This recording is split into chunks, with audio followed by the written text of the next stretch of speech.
Hello everyone, welcome to a new video where I'll show you how to connect Deepseek with N8N. For this, we'll search for Deepseek API, go here and then to the Deepseek platform, okay?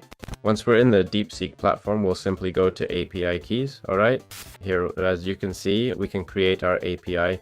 We click create, give it a name, and create the API, okay? And there, as you can see, they're giving it to us. Important, don't let anyone see this, okay? So now I'm going to delete it. Once we have it, we go to select credential, new credential, and enter the API key.